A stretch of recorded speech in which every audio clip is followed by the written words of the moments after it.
Hello guys, welcome to my YouTube channel literature hub. আজকে তোমাদের আলোচ্য বিষয় হলো লিউকোজেট নামক কবিতাটি। লেখক হলো জ্যাকি কে। চলো শুরু করা যাক। তো প্রথমে আমরা জেনে নিই যে লিউকোজেট মানেটা কি।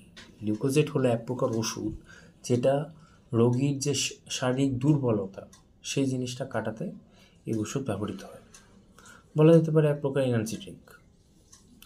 আর এই কবিতাটির যে কনটেক্সট সেটা হলো যে আমাদের লেখিকা জ্যাকি কে, সে হচ্ছে এই কবিতার মধ্যে একজন 16 বছরের মেয়ে এবং তার মা একদম তার মৃত্যুশয্যায় রয়েছে, হসপিটালে রয়েছেন। তিনি প্রচণ্ড অসুস্থ এবং ডাক্তার বলে দিয়েছেন যে তিনি আর বেশিক্ষণ সারভাইভ করতে পারবেন না। তো এই কবিতার মধ্যে দেখাচ্ছে যে তিনি তার মাকে একটা ফাইনাল গুড বাই জানাতে এসেছেন। তো চলো এবার কবিতাটাতে যাওয়া যাক। My mum is on a high bed next to sad chrysanthemums. এই ক্রাইস্যান্থেমামস এটা হলো এক প্রকার ফুলের নাম। তো এখানে যেটা বলছে, আর এখানে যে হাই বেড মানে হচ্ছে যে যে বিছানার উপর তার মা শুয়ে আছেন ওই হসপিটালে, সেই বিছানাটা কি উঁচু বিছানা। এবার বলতে চাইছেন যে আমার মা ওই উঁচু বিছানাটার উপর শুয়ে রয়েছেন, ঠিক মানে টেবিলে রাখা আছে এমন একটা ক্রাইস্যান্থেমামস, এই ফ্লাওয়ারটি রাখা আছে একটা টেবিলে, তার টেবিলের পাশেই। আচ্ছা, এখানে যে হাই বেডটা আছে, হাই বেড এই বিষয়টা সিগনিফাই করছে কবি এবং তার মায়ের মধ্যে যে ডিস্টেন্সটা, দূরত্বটা, যেহেতু উঁচু এবং তার তার বয়স অনুযায়ী তিনি ছোটোখাটো, তো তার থেকে যে মানে তার মধ্যে যে দূরত্বটা, আপেক্ষিক দূরত্ব, এবং দেখতে গেলে যে মানে তাদের মধ্যে যে এখন যে দূরত্বটা তৈরি হয়েছে অসুস্থতার জন্য, সেই দুই রকম দূরত্বকেই এই হাইবেড সিগনিফাই করছে। আচ্ছা, এবার তার মা বলছে যে don't bring flowers, they only wilt and die.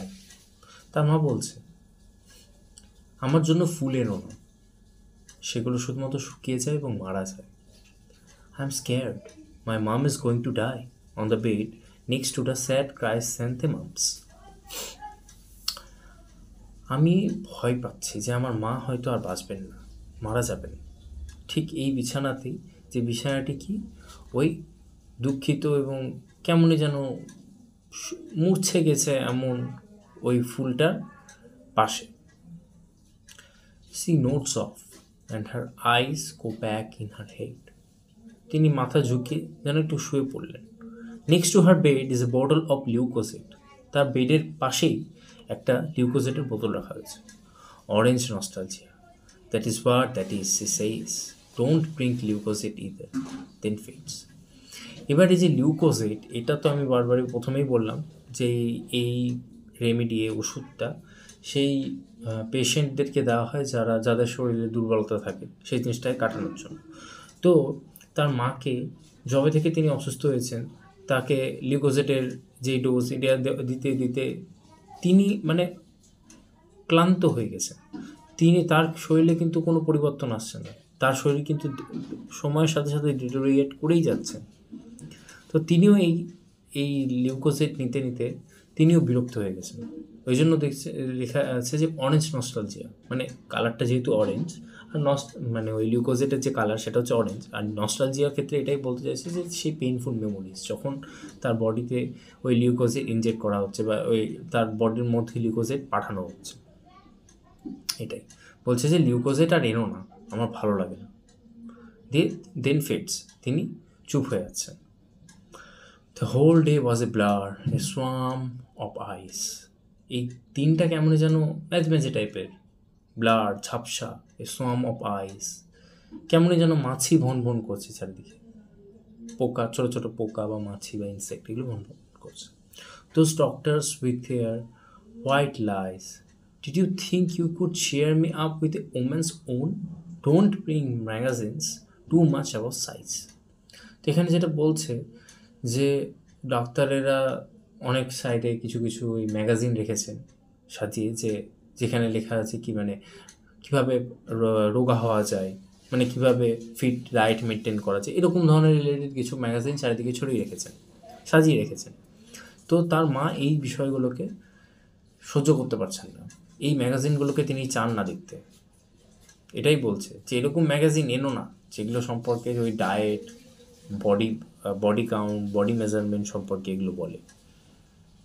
তারপর বলছে, মাই মাম ওয়েকস আপ গ্রগলি অ্যান্ড লো। আমার মা জেগে উঠছে একেবারে এই গ্রগি আর লো, মানে হচ্ছে একেবারে শরীরে কোনো এনার্জি নেই, একদম যেন নেতিয়ে পড়েছেন, ঝিমিয়ে পড়েছেন, এরকম একটা ব্যাপার। What I want to know, she says, is this? Where is the big brandy, the generous ghee, the bloody Mary, the biscuit tin, the chocolate gingers, the dirty big merengue?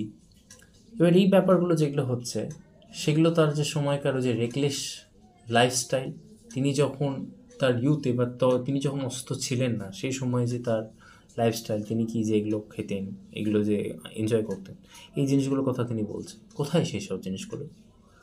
তিনি এগুলো চান। I am 16. I have never tasted a bloody Mary. এবার কবি বলছে যে আমার বয়স 16 বছর এবং আমি কিন্তু কোনোদিনও ব্লাডি মেরি টেস্ট করিনি। এবার তার মা বলছে, tell your father to bring a luxury, grapes have no imagination, they are just green, tell him stop the neighbours coming. এবার বলছে যে তুমি তোমার বাবাকে বলো যাতে আমার জন্য লাক্সারি বা ওই জিনিসপত্রগুলো যেগুলো সেগুলো যাতে নিয়ে আসে।